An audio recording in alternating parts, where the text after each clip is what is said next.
Also, once again, welcome to my YouTube channel. As usual, we're here to bring you the very best. Primate Ayodele, a very popular pastor, has come out clearly to ring the alarm that Mazina Kanu should be released, telling the federal government of Nigeria, or they should also arrest Gumi because Gumi is a terrorist. Now, reactions have come in. Now, you're speaking out for Mazina Kanu to be released. Is it because the Fulanis have also visited the Yorubas, dealing with you people all around? 100%. That's a good response from Nigerians on media to Prophet Primate Ayodele, a man that was silenced when Abia, Imo State, Enugu, Anambra State, Enugu Ezike Idagu to be precise, in Enugu State. Then again, Mid-Belt, the Lantang people, the Mansham, the Gowan, let me say communities in the Mid-Belt. Then Benue State, when they were subjected to incessant attack in the past. It mattered most until American government, under the supervision of Donald Trump Jr., declared Nigeria a country of particular concern. Primate Prophet Ayodele rose up, began to attack, not even to attacking Donald Trump, that he's coming to reap our oil, that all he knows right now is to reap our gold and oil, our natural gas. That's why Donald Trump is interfering. That was September, August, September, November, December last year. It was his own outburst. The entire church in Nigeria stood up and began to defend this kind of government. And that is why we actually insinuated last year that Christianity had begun to sink down in Nigeria. A whole primate, a whole prophet. In the past, he did not allow it. He could not accept the fact that Nigerian Christians are dying. Even our communities are being slaughtered by bandits. Until now, that it happened in the southwest, Primate Ayodele has put on his feet. As it is now, to the goose, it has actually become like that to the gender. See, let me tell you, if actually he knew that social media is indelible, it is not something a place you can come and vomit nonsense and wipe it off. If he doubts it, we are going to regurgitate it back for him and send it to the whole world to see. He did not believe that there was Christian genocide going on since last year, since 2015. He defended Tinubu, his brother, and began to attack Donald Trump, Israel, and the rest of the Western world that are much concerned about what Christians were going through as of last year. Primate Ayodele, I think he is a tired brain. When God calls a man, God directs you. God will actually direct you. God will tell you what to do. God will tell you what to say. See, let me tell you, currently, he stood up because the cries wailing from the southwest has overwhelmingly, taken over the entire Nigerian, nation. The southwesterners are crying like babies right now because it has gotten to them. When it was in Igbo community, Igbo states, Benue states, everywhere, the southwesterners kept on in the past defending Tinubu. We have many platforms we often met for argumentative in the past. When it was matters most that Fulani remembered Igbo land, killing, pine Eboy people, pine everybody in Benue, pine everybody in Enugu, and so on and so forth. Nobody in this part of Nigeria, southwest, actually criticized the government of the day or come out to even fight for the Igbos. Right now, I am on media condemning what the Fulani idiots are doing to the people of southwest. I voice it out every day on media. I condemn it. I did not pet it because it happened in Yoruba land. Generally, I was criticizing Fulani Muslim pigs. They should leave Nigeria. Even Sheikh Gumi. Now, Ayodele has stood up because of eye service and tribal bigotry. See, let me tell you, you cannot deceive God. If what I'm saying right now is a lie, God actually knows what he did in the past. I don't care.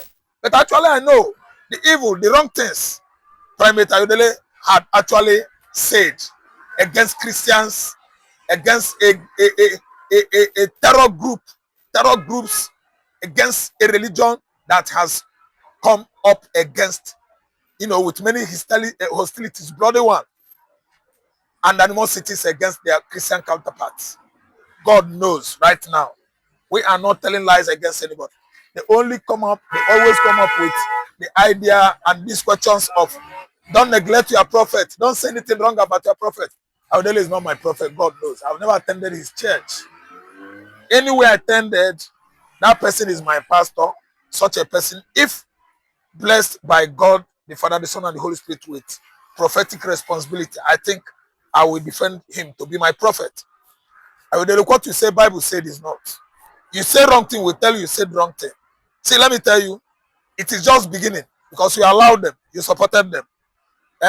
Countering Trump, American intervention in Nigeria, insecurity war, telling the entire world that Trump has come to harvest our crude oil and natural gas. What's up? How market? How is everything going on right now? Man, baddies, they are bad men. They are bad guys. You never know it, Primate Ayodele, until they have gotten to you. Bad boys. That's whom they are. Well said, Mr. Ralph. As usual, you've done super analysis to it. Now, the Minister for Foreign Affairs was asked a question concerning Mazina Kano. She uttered the word and said that let justice prevail. A lot of reactions have been coming out.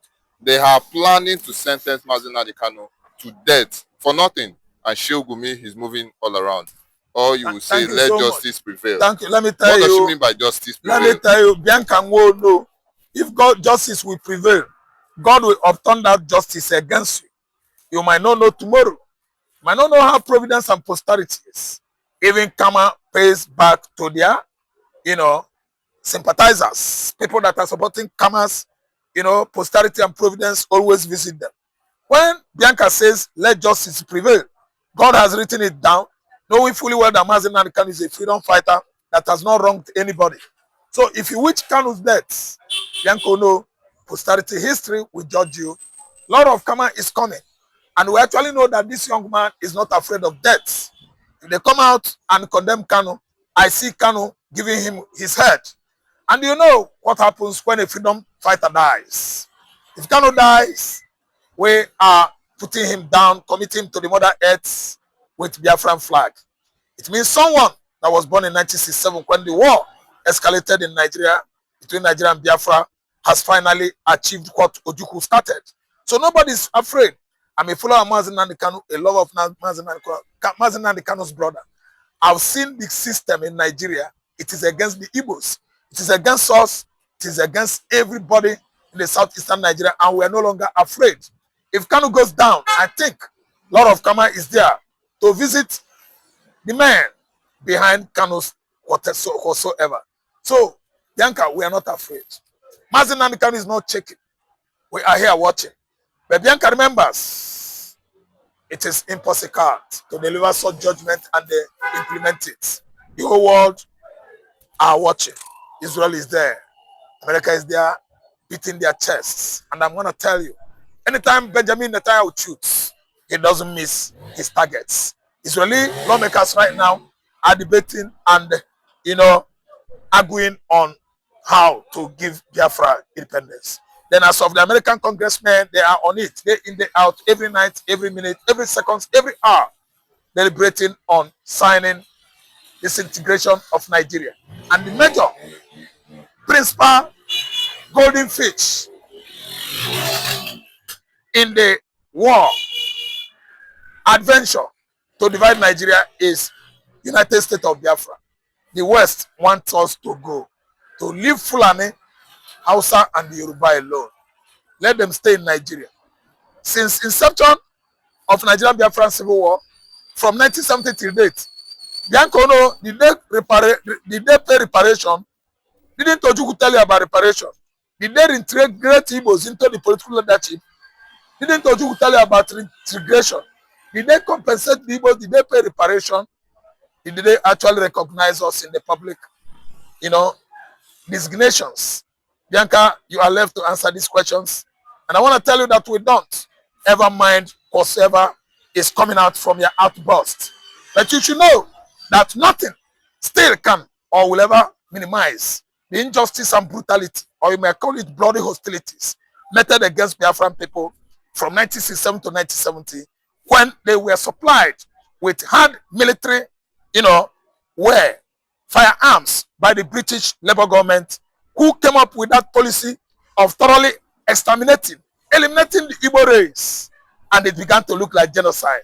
Certainly, it was the biggest bloodbath in African history. Take it right on your head. And you were born in 1967. Wachoko nearly killed you. Ojukwu fought hard, and Bianca, you were spared. Attended the University of Nigeria, Suka. Now you have turned against Biafra that give birth to you. Even fought hard to avoid Wachoko, dealing with you. Could be that Wachoko get hold of you, you wouldn't have won Miss Universe. I have this for you. Lord of Karma awaits you. Well, sir, Mr. Raf, during your analysis, you talked about marginalization here. But Soludo has come out to say that the Igbos should be sure and have evidence of marginalization. Mr. Raf, Mr. Soludo said that the Igbos should bring a proof of marginalization enough this of that statement. This is a fake professor. Soludo is a fake professor for coming out with this kind of childish, questions. It is obvious that since inception of University of Nigeria, Nsukka in 1961 or 68, 60 something. Ibadan was 48. Nsukka should be 60 something, either 61 or 68. It should be 61 because the war actually started from UNN. There was no federal government project in the southeastern Nigeria. Nigeria turned their back on Igbo land. Soludo, if claims that Igbos are not marginalized, he will be the person to come and tell us on media with instances. Don't mind a fake professor. Don't listen to a fake adulterated professor that has failed the Igbos, especially the Indian Anambra. Soludo should go right now and call his son, gay son, to order for rehab, total rehabilitation of a man whose sex, reproduction organ has been altered by either nature or whatever, I don't know. So instead of facing the problem he's having in his home, he's right now stretching his neck, giraffing towards where Igbo freedom fighters are going. I think Soludo has failed the Igbos. It is immediately he comes down from that office that he will receive, let me tell you, the worst resistance of his life to move freely in Nigeria. Nobody's shooting at him. Nobody's fighting him. There are resistance that is mimic. It doesn't make noise, no demonstration. We call it ostracization in Igbo land. We're not banishing him, but I want to tell you that Soludo is the current useless fugitive and exile in Anambra State. He will never, ever be, let me say, integrated into the Anambra people anymore. The kinsman meeting, he could be doing it with the couple of them that actually have been collecting money from him. He has done alo. Soludo committed alo, abomination. All that he says are abominable things. And I want to tell you that what God judges in this life is what comes out from your mouth. It's not action as per se. It is what comes out from your mouth. Soludo is going to get resistance that will choke him. He will be banished from Anambra State when he finishes his tenure. We are aware about the gas production in Imo State currently that Hope Uzodinma is about to open. And now the Sultan of Sokoto has come out to clearly declare Hope Uzodinma a working governor for his doing a marvelous job. And this reaction has sent serious issue to the Igbo land. Sultan of Sokoto acknowledging Hope Uzodinma as a working governor. Oil in there, the oil, does it belong to Sultan of Sokoto's father? Oil is his community. Sultan of Sokoto's grandfather migrated from Futajelo Island. Sultan of Sokoto is not from Igbo extraction. He is among the Arab migrants. People that have been bent, all their brains and understanding, religious orientation are what? Taken deep down into Islamic ideology. Mohammedan teachings and the ideology, that's where this man belongs. He has nothing to do with southeastern Nigeria. He will not eulogize, praise, or, give this man unnecessary, let me say, a social facelift. His image internationally and locally, Hope Uzodinma, is gone, is spoiled. So when he begin to rain as praises on Hope, I'm telling you that he's trying to eye the monopoly franchise about to be sold to him to lift our gas. Yeah, it will be part of it. That's why he's praising Hope Uzodinma. But we don't know. Natural gas belongs to Biafra. And when time comes, then go know. And we go know. Sado Sokoto will never, ever be part of that gas. Time is coming. The clock, hence, is running as fast as possible. It might catch up with Hope Uzodinma, Sultana of Sokoto, Gumi, and the rest of the Arewa political vagabonds. We are going to at least let them know that the land of Biafra belongs to the Biafrans. We don't have anything to do with Nigeria. They should take care of their Nigeria. Abuja has become the Abuja. They have demolished every properties that belong to Igbo man using the same Igbo man, Wike from River State. Biafra belongs to Igbo man. Nigeria belongs to them. We don't care. And later in the day, a lot of Kama is about to visit all of them. Sadono Sokoto should close his mouth. That kind of outburst from him is an illegal outburst, is abnormal, is full of fallacies. Hope Uzodinma is not doing well in Imo State. It's only the Imolites, Ndimo, people from Imo State, that will tell the world what's up about the development, socially, politically, economically, and otherwise in that state. You know, not someone from desert, an Islamic, whatever he calls himself, religious bigot like Sultan of Sokoto. He has failed in his speech. He knows where he meets with Hope Uzodinma because they are the one that gave Hope the governorship election he did not win. Hope Uzodinma is Supreme Court governor in Igbo land. Katsi Abakari, late. We don't care what Sultan of Sokoto is saying. We don't even want to know about him. We don't dream him. He's a nightmare. And God is going to question him. So finally, Mr. Ralph, a subscriber of mine asked a question, so let's deal with that. He said, without the natural resources in the eastern part of Nigeria, would the Fulanis, would they still be talking about the one Nigeria today? Lie. The resources, the oil, the gas, the resources in the forest, in our forests, what we have in the oceans there, all this natural wealth and endowment God bestowed on that region still remain reasons why the Fulani Juganos refuse to go back from where they came from. The mass exodus stopped some centuries ago in the north, and right now a bloody exodus from the north about to take place down to southeastern Nigeria, south, where God has actually blessed us with natural endowments. The reason why the Fulanis are here are our oil, resources from our forest, what God has given us in the ocean water. Fulani would have at least, back up since. And I want to tell you that all the gold of Zamfara, gold in Zamfara has been claimed by the local emirs, the Fulanis, that it is their own wealth. Right now, they consider only the crude oil in Igbo land as a wealth that should be bring into the centrality, for everybody, while the gold in Zamfara should be managed by the Arab leaders over there, which is why it can never work for us. Such engagement of, this kind of division among the northerners, subjugating the south to a point that the whole world has actually known that they have enslaved the Igbos. I think it can never all go well anymore. It is the high time the Fulani Janjawees take it up to their brain that Mazi Oku Kano Nandi, Mazi Oku Namde Kano has succeeded on giving us Biafra.